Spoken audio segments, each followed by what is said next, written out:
어머니는 이제 우리 집에서 나가세요. 며느리 수진의 목소리가 거실에 차갑게 울려 퍼졌어요. 솔직히 짐이에요. 72세 미자는 그 말을 듣고도 한동안 움직이지 못했습니다. 소파에 앉은 채로 손만 가만히 떨고 있었죠. 대체 무슨 일이 있었을까요? 사연이 궁금하시면 좋아요와 구독을 꼭 눌러주세요. 우리들의 일상이 사연이 되는 사연 라디오입니다. 어머니는 이제 우리 집에서 나가세요. 며느리 수진의 목소리가 거실에 차갑게 울려 퍼졌어요. 솔직히 짐이에요. 72세 미자는 그 말을 듣고도 한동안 움직이지 못했습니다. 소파에 앉은 채로 손만 가만히 떨고 있었죠. 남편 영수가 세상을 떠난 지 벌써 2년이 흘렀어요. 장례를 치르고 난 뒤 아들 민수가 말했습니다. 엄마, 우리랑 같이 사세요.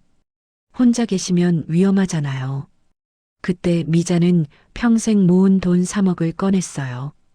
이걸로 너희 집 전세금 보태라. 엄마는 방 하나면 충분해. 민수 부부는 그 돈으로 넓은 아파트로 이사했습니다. 하지만 함께 산 지 1년도 안 돼서 냉대가 시작됐죠. 수지는 시어머니가 거실에 있으면 노골적으로 인상을 찌푸렸어요. 어머니, 요즘 요양원도 좋던데요? 혼자 계시는 게 편하실 거예요. 미자는 아무 말도 하지 않았습니다. 그저 부엌일을 도우며 조용히 지냈을 뿐이에요. 하지만 오늘은 달랐습니다. 수진이 직접 짐가방을 미자 앞에 던졌어요. 어머니, 이제 정말 나가셔야 해요. 우리도 힘들다고요. 아들 민수는 옆에서 고개만 숙인 채 아무 말도 하지 않았습니다. 미자는 천천히 일어났어요. 떨리는 손으로 짐가방을 들고 현관문으로 향했죠. 민수야. 미자가 돌아보며 조용히 불렀습니다. 네, 엄마. 엄마가 뭘 잘못했니? 민수는 대답하지 못했어요. 수진이 재촉하듯 말했습니다. 어머니, 나중에 연락드릴게요. 문이 닫혔습니다. 미자는 복도에 홀로 서 있었어요. 손에 든 짐가방이 갑자기 너무 무겁게 느껴졌습니다. 갈 곳이 없었어요. 친구들은 이미 다들 세상을 떠났거나 요양원에 계셨죠. 미자는 발걸음을 옮겼습니다. 한참을 걷다가 문득 생각났어요. 남편의 묘, 그곳밖에 없었습니다. 공원묘지에 도착했을 때는 해가 지고 있었어요. 미자는 남편의 묘비 앞에 털썩 주저앉았습니다. 여보, 나 잘못 산 걸까? 목소리가 떨렸어요. 눈물이 주르륵 흘러내렸습니다. 그때였어요. 묘지 저편에서 누군가 미자를 지켜보고 있었습니다. 정장을 입은 중년 남자였죠. 남자는 휴대전화를 꺼내 짧은 문자를 보냈어요. 본인 확인. 시작합니다. 미자는 그 사실을 전혀 눈치채지 못했습니다. 그저 묘비를 쓰다듬으며 중얼거릴 뿐이었죠. 여보, 미안해요. 내가 너무 못난 엄마였나 봐요. 차가운 바람이 불어왔습니다. 미자의 흰 머리카락이 바람에 흩날렸어요. 그날 밤 미자는 묘지 벤치에서 밤을 보냈습니다. 민수와 수지는 시어머니를 내보낸 그날 저녁 편안하게 소파에 앉아 텔레비전을 보고 있었어요. 이제 좀 숨통이 트이네. 눈치 안 보고 살 수 있겠어. 수진이 과일을 깎으며 웃었습니다. 민수는 약간의 찜찜함이 남아 있었지만 고개를 끄덕였어요. 어쩔 수 없는 선택이었어. 우리도 살아야지. 그렇게 스스로를 달래며 하루를 마무리했죠. 하지만 그날 밤 11시 민수의 휴대전화에 문자가 왔습니다. 은행에서 온 긴급 알림이었어요. 고객님 명의 계좌에 대한 법적 조치가 진행 중입니다. 즉시 확인 바랍니다. 민수는 화들짝 놀라 은행 앱을 열었습니다. 메인 계좌, 적금, 예금 모든 거래가 정지되어 있었어요. 이게 무슨 일이야? 민수는 당황해서 고객센터에 전화를 걸었지만 야간이라 연결되지 않았죠. 다음 날 아침 일찍 은행을 찾아갔습니다. 직원은 난처한 표정으로 말했어요. 손님, 계좌 원소유주분이 법적 조치를 요청하셨는데요. 저희도 자세한 건 모르겠고요. 원소유주요? 그게 누군데요? 성함이 김미자 님으로 나와 있습니다. 민수는 멍해졌어요. 어머니 명의로 묶여있던 돈이었구나 싶었죠. 하지만 어머니는 그런 걸 할 뿐이 아니었습니다. 아무것도 모르시는데 어떻게 법적 조치를 할 수 있을까요? 민수는 혼란스러운 채로 집으로 돌아왔어요. 그런데 현관문 앞에 등기우편이 놓여 있었습니다. 두툼한 봉투였죠. 뜯어보니 법무법인에서 온 문서였어요. 부동산 소유권 이전 관련 법적 검토 요청서. 수진이 옆에서 그 문서를 낚아채듯 가져갔습니다. 서류를 읽던 수진의 얼굴이 하얗게 질렸어요. 이게 무슨 소리야? 뭔데 그래? 우리 집이 원래 시어머니 명의였대. 그런데 동의 없이 이전된 계약이라 무효 검토 대상이래. 민수는 머리가 멍해졌습니다. 3억을 받아 산 집인데 명의가 어머니 거였다고요? 그럴 리가 없어. 분명히 우리 명의로 했는걸. 수지는 손이 덜덜 떨렸어요. 당신 그때 계약서 제대로 확인했어? 나도 봤는데. 분명. 민수는 말끝을 흐렸습니다. 사실 계약할 때 세세히 보지 않았거든요. 부동산에서 알아서 해준다고 해서 서류에 도장만 찍었죠. 수진이 갑자기 소리쳤어요. 시어머니야. 시어머니가 뭔가 한 거야. 엄마가 그럴 리 없어. 아무것도 모르시는데. 그럼 이게 다 뭐야? 하루 만에 이런 일이 생기는 게 우연이야? 부부는 서로를 바라보며 불안에 떨었습니다. 그때 초인종이 울렸어요. 민수가 인터폰을 확인했죠. 누구세요? 고 영수 씨의 유언 집행인 변호사 강태윤입니다. 민수와 수지는 서로를 쳐다봤어요. 유언 집행인이라니 대체 무슨 일이 벌어지고 있는 걸까요? 민수는 떨리는 손으로 현관문을 열었습니다. 정장을 말끔하게 차려입은 40대 중반의 남자가 서 있었어요. 안녕하십니까? 변호사 강태윤입니다. 남자는 명함을 건네며 정중하게 인사했죠. 수진이 뒤에서 날카롭게 물었어요. 무슨 일로 오신 건데요? 들어가서 말씀드려도 될까요? 중요한 이야기라서요. 민수는 어쩔 수 없이 거실로 안내했습니다. 강태윤은 소파에 앉더니 가방에서 두꺼운 서류 봉투를 꺼냈어요. 봉투에는 빨간 봉인이 선명하게 찍혀 있었습니다. 이게 뭡니까? 민수의 목소리가 떨렸어요. 고인이 되신 아버님께서 2년 전에 작성하신 유언장입니다. 유언장이요? 아버지가요?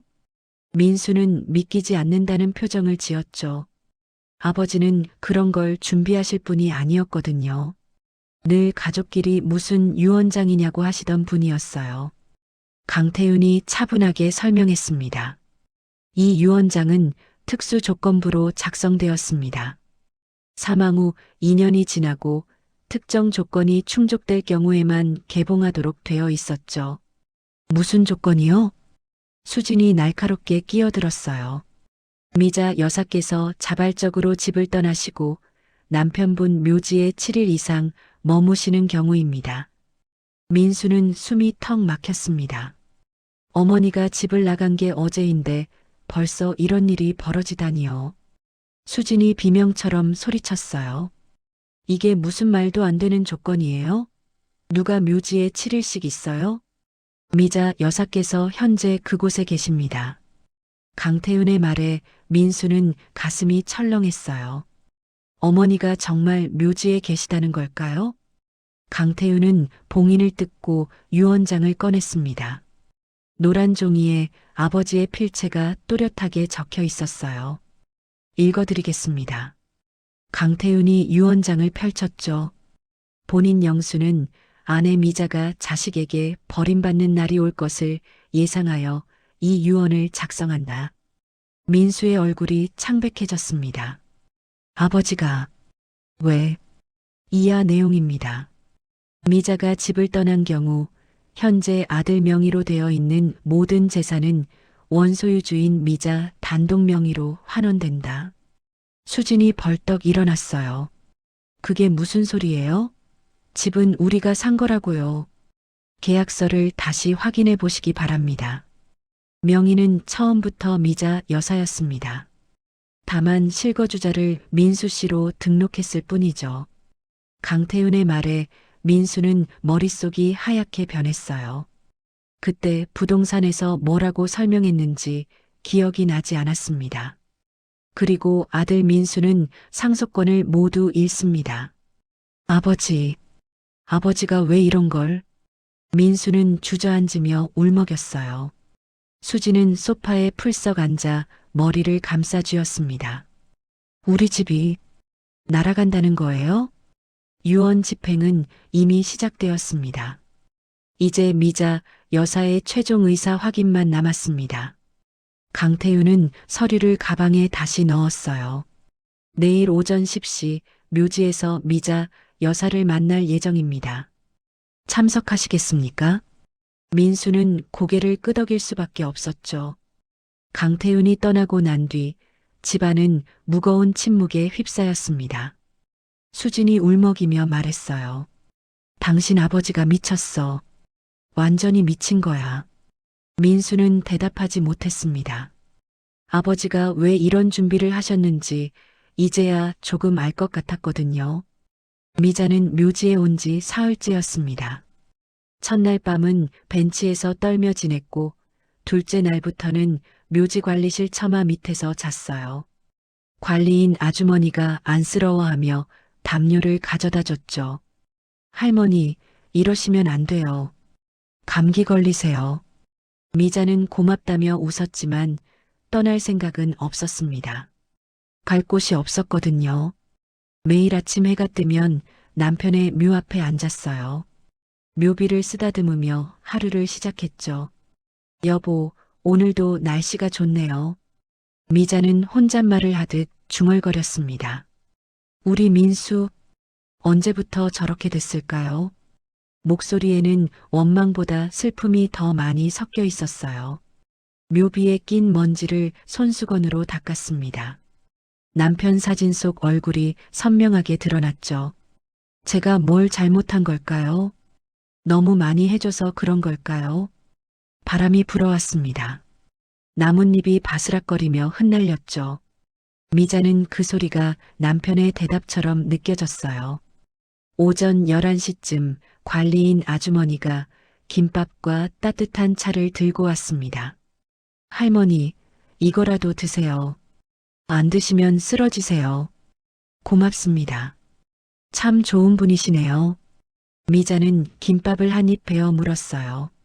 하지만 목으로 넘어가지 않았습니다. 입안에서 씹기만 하다가 억지로 삼켰죠. 아주머니가 조심스럽게 물었어요. 할머니, 가족분들은 어디 계세요? 미자는 잠시 말이 없다가 대답했습니다. 글쎄요. 저도 잘 모르겠어요. 아주머니는 더 묻지 않았어요. 그냥 미자의 손을 꼭 잡아줬죠. 그 따뜻함에 미자의 눈가가 촉촉해졌습니다. 오후가 되자 묘지에 성묘 온 가족들이 보였어요. 젊은 부부가 아이들 손을 잡고 걸어왔습니다. 아이들이 뛰어다니며 웃었고 부부가 나란히 묘 앞에 절을 했죠. 할아버지, 저 이번에 시험 100점 맞았어요. 아이의 맑은 목소리가 울려 퍼졌어요. 미자는 그 모습을 멀리서 지켜봤습니다. 가슴이 먹먹했어요. 저렇게 함께 오는 가족도 있구나 싶었죠. 자기 손자는 얼굴도 본 지 오래됐습니다. 며느리가 만나지 못하게 막았거든요. 해가 서쪽으로 기울기 시작했어요. 미자는 다시 남편 묘 앞으로 돌아왔습니다. 여보, 배고프지 않으세요? 저는 괜찮아요. 말을 하다가 목이 메었어요. 근데 저 정말 잘못 산 걸까요? 눈물이 주르륵 흘러내렸습니다. 평생 가족을 위해 살았는데 돌아온 건 이것뿐이었죠. 해가 지고 어둠이 내렸습니다.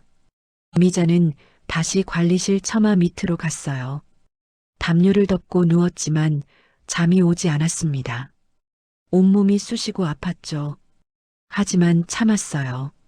가야 할 곳이 없으니 여기라도 있어야 했습니다. 하늘에는 별이 총총히 박혀 있었어요. 여보, 별 보이세요? 참 예쁘죠? 미자는 중얼거렸습니다. 그때 누군가 조용히 다가오는 발소리가 들렸어요. 미자는 고개를 들었죠. 정장을 입은 남자가 손전등을 들고 서 있었습니다. 미자 여사님이십니까?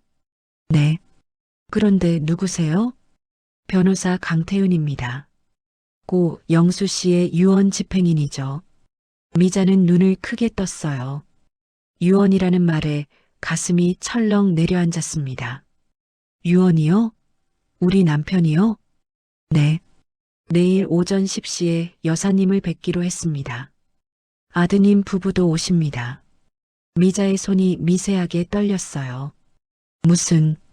무슨 유언인데요? 내일 직접 말씀드리겠습니다. 편히 쉬십시오. 강태윤은 그렇게 말하고 조용히 돌아섰어요. 어둠 속으로 사라지는 그의 뒷모습을 미자는 멍하니 바라봤습니다. 남편이 유언을 남겼다니요. 미자는 천천히 일어나 다시 묘 앞으로 갔어요. 여보, 당신이 뭘 준비하신 거예요? 묘비를 두 손으로 감싸 쥐었습니다. 대답은 없었지만 미자는 알 것 같았어요. 남편은 늘 말했죠. 당신은 너무 착해. 그래서 내가 걱정이야. 혼자 두고 가면 애들한테 당할 거 아냐. 그때는 무슨 소리냐며 웃어넘겼는데요. 남편은 정말 다 알고 있었던 겁니다. 미자는 눈물을 닦았습니다. 여보, 고마워요. 그동안 정말 고마웠어요. 그날 밤 미자는 처음으로 편히 잠들었습니다. 남편이 곁에 있는 것처럼 따뜻했어요. 꿈속에서 남편이 웃으며 말했습니다. 당신 걱정 마. 내가 다 준비해뒀어. 다음 날 아침 10시 묘지에 사람들이 모이기 시작했습니다. 민수와 수진이 먼저 도착했어요. 둘 다 밤새 잠을 못 잔 듯 얼굴이 붓고 눈이 충혈되어 있었죠. 미자는 묘 앞에 가만히 앉아 있었습니다. 사흘 동안 제대로 먹지도 씻지도 못해 초라한 모습이었어요. 엄마, 민수가 조심스럽게 불렀습니다. 미자는 고개를 들었지만 아무 말도 하지 않았어요. 그저 묘비만 바라볼 뿐이었죠. 수지는 미자를 보자마자 얼굴을 찌푸렸습니다. 어머니, 여기서 대체 뭐 하시는 거예요? 미자는 여전히 대답하지 않았어요. 그때 변호사 강태윤이 서류 가방을 들고 나타났습니다. 모두 오셨군요. 그럼 시작하겠습니다. 강태윤은 묘 앞에 간이 탁자를 펼쳤어요. 그리고 봉인된 서류 봉투를 꺼냈죠. 빨간 봉인이 선명하게 찍혀 있었습니다. 이것이 고 영수 씨께서 남기신 유언장입니다. 민수는 침을 꿀꺽 삼켰어요. 수지는 두 손을 꼭 쥐고 서 있었죠. 강태윤이 봉인을 뜯고 유언장을 펼쳤습니다. 읽어드리겠습니다. 변호사의 목소리가 조용히 울려 퍼졌어요. 본인 영수는 아내 미자가 자식에게 버림받는 날이 올 것을 예상하여 이 유언을 작성한다. 민수의 얼굴이 새하얗게 질렸습니다. 아버지가 미자는 평생 가족을 위해 살았다. 하지만 언젠가는 혼자가 될 것이다. 그날이 오면 이 유언이 효력을 발휘한다. 강태윤은 계속해서 읽어내려갔어요. 현재 아들 민수 명의로 되어 있는 집은 사실 미자의 돈으로 산 것이다. 명의는 처음부터 미자 앞으로 되어 있으며 민수는 실거주자로만 등록되어 있다. 수진이 비명처럼 소리쳤습니다. 그게 무슨 소리예요? 집은 우리 거라고요. 조용히 하십시오. 강태윤의 차가운 목소리에 수지는 입을 다물었어요. 미자가 집을 떠나고 남편의 묘에 7일 이상 머무를 경우 모든 재산은 미자 단독 명의로 환원된다. 민수는 주저앉을 것 같았어요. 다리에 힘이 풀렸죠. 그리고 아들 민수는 모든 상속권을 잃는다. 미자를 버린 대가다. 강태윤이 유언장을 접었습니다. 묘지에는 무거운 침묵이 흘렀어요. 민수는 떨리는 목소리로 물었습니다. 아버지, 아버지가 왜 이런 걸? 고인께서는 2년 전 병원에서 시한부 선고를 받으셨습니다. 그때 저를 찾아오셔서 이 유언을 작성하셨죠. 강태윤이 차분히 설명했어요. 아버님은 말씀하셨습니다. 자기가 죽으면 아들이 어머니를 제대로 모시지 않을 거라고요. 민수는 고개를 떨구었습니다. 아버지가 다 알고 계셨던 거예요. 그래서 마지막 안전장치를 만들어 두신 겁니다. 미자 여사를 지키기 위해서요. 수진이 울먹이며 말했습니다. 그럼 우리는 어떻게 살라고요? 집도 없고 돈도 없는데. 강태윤은 차가운 눈으로 수진을 바라봤어요. 그건 여러분이 선택하신 결과입니다. 민수는 무릎을 꿇고 미자 앞으로 다가갔습니다. 엄마, 엄마, 제가 잘못했어요. 미자는 여전히 묘비만 바라보고 있었어요. 엄마, 돌아오세요. 제발이요. 다시 잘할게요. 수진도 황급히 무릎을 꿇었습니다. 어머니, 제가 미쳤어요. 제가 정말 잘못했어요. 하지만 미자는 아무 대답도 하지 않았습니다. 강태윤이 서류를 한 장 더 꺼냈어요. 미자 여사님, 여기 서명하시면 모든 재산이 여사님 명의로 돌아갑니다. 미자는 천천히 서류를 받아들었습니다. 손이 떨렸어요. 민수가 울먹이며 매달렸죠. 엄마, 제발, 제발 용서해 주세요. 미자는 처음으로 아들을 똑바로 쳐다봤습니다. 민수야, 내 엄마, 내가 어렸을 때 엄마는 너한테 뭐였니? 민수는 눈물을 흘리며 답했어요. 엄마는 세상 전부였어요. 그래, 그땐 그랬지. 미자의 목소리는 담담했습니다. 그런데 지금은? 민수는 대답하지 못했어요. 수지는 고개를 숙인 채 손톱을 뜯고 있었죠. 미자는 펜을 들었습니다. 서류에 천천히 이름을 적기 시작했어요. 김미자. 세 글자를 쓰는 동안 민수는 목 놓아 울었습니다. 미자는 서명을 마치고 서류를 강태윤에게 건넸어요. 이제 집행해 주세요. 강태윤이 고개를 끄덕였습니다. 알겠습니다. 서류의 서명이 끝나자 강태윤은 가방을 정리했습니다. 일주일 내로 모든 명의 이전이 완료됩니다. 통지서는 각자 주소로 발송될 겁니다. 민수는 망연자실한 표정으로 그 자리에 주저앉았어요. 수지는 미자의 치맛자락을 붙잡았습니다. 어머니, 우리 정말 어떻게 살라고요? 애들은요? 미자는 차갑게 수진의 손을 뿌리쳤어요. 너희가 나한테 했던 말 기억나니? 짐이라고 했잖아. 어쩔 수 없다고 했잖아. 수지는 할 말을 잃었습니다. 미자는 천천히 일어났어요. 사흘 동안 제대로 먹지 못해 비틀거렸지만 곧 중심을 잡았죠. 민수야, 네 엄마. 엄마는 이제 갈게. 어디 가시게요? 미자는 대답하지 않았습니다. 그저 남편의 묘를 한 번 더 쓰다듬었을 뿐이에요. 여보, 고마웠어요. 덕분에 이제 숨 쉴 수 있을 것 같아요. 민수가 다급하게 미자의 팔을 잡았어요. 엄마, 가지 마세요. 제발요. 미자는 아들의 손을 조용히 떼어냈습니다. 내가 날 보낸 거잖아. 이제 와서 왜 그러니? 제가 잘못했어요. 정말 잘못했다고요. 알아. 그래도 엄마는 이제 가야 해. 미자는 돌아서서 묘지를 걸어 나갔어요. 뒤돌아보지 않았습니다. 민수는 그 자리에 무릎을 꿇고 흐느꼈죠. 수지는 묘비를 노려보다가 강태윤에게 달려들었어요. 이게 말이 돼요? 이게 법적으로 정당한 거예요? 모든 절차는 합법적으로 진행됐습니다. 이의를 제기하셔도 결과는 같을 겁니다. 강태윤은 냉정하게 답하고는 자리를 떴어요. 민수와 수진만 묘지에 남았습니다. 수진이 민수에게 소리쳤어요. 당신 아버지가 미쳤어. 완전히 미친 거라고. 그만해. 뭘 그만해? 우리 이제 길바닥에 나앉는다고. 민수는 대답하지 못했습니다. 머릿속이 하얗게 비어 있었어요. 집으로 돌아온 두 사람은 말없이 짐을 싸기 시작했습니다. 일주일 뒤면 이 집에서 나가야 했거든요. 수지는 짐을 정리하다가 갑자기 서랍을 뒤지기 시작했어요. 뭐 하는 거야?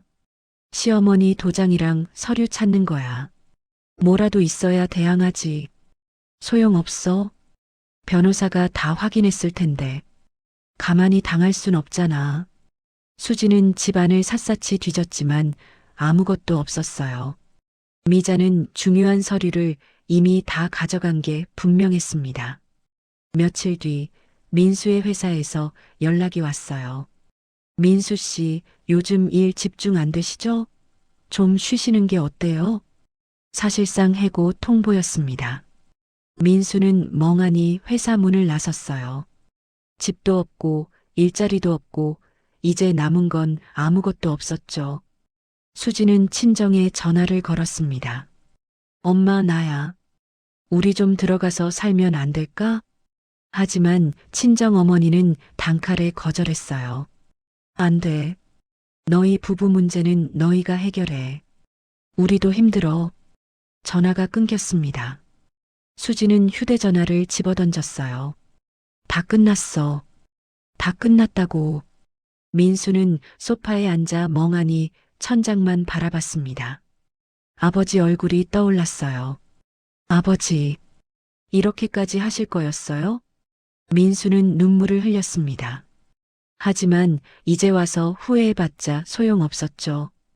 2주가 지나고 민수와 수지는 결국 집을 나갔습니다. 짐을 싸서 작은 고시원으로 들어갔어요. 좁은 방 하나에 둘이 누우면 발이 벽에 닿았습니다. 수진이 울먹이며 말했어요. 이게 다 당신 잘못이야. 시어머니 잘 모셨으면 이런 일 없었어. 나도 알아. 다 내 잘못이야. 민수는 고개를 떨구었어요. 그날 밤 민수는 잠을 이루지 못했습니다. 어머니 얼굴이 자꾸만 떠올랐거든요. 묘지에 앉아 계시던 그 쓸쓸한 뒷모습이요. 엄마, 미안해요. 정말 미안해요. 민수는 이불을 뒤집어 쓰고 소리 없이 울었습니다. 2개월이 흘렀습니다. 미자는 작은 원룸에서 새 삶을 시작했어요. 되찾은 재산으로 여유는 있었지만 미자는 화려하게 살지 않았습니다. 조용한 동네의 낡은 건물 2층, 햇볕 잘 드는 방 하나면 충분했죠. 아침마다 창문을 열고 화분에 물을 주었어요. 잘 자랐네. 예쁘다. 미자는 꽃들에게 말을 걸며 하루를 시작했습니다. 예전처럼 누군가 눈치를 보지 않아도 됐어요. 아침을 천천히 먹고 산책을 나가고 도서관에서 책을 빌려 읽었죠. 평범한 일상이었지만 미자에게는 처음 누려보는 자유였습니다. 어느 날 아래층 반찬 가게 사장님이 문을 두드렸어요. 할머니, 이거 김치 좀 드시라고 갖다 드렸어요.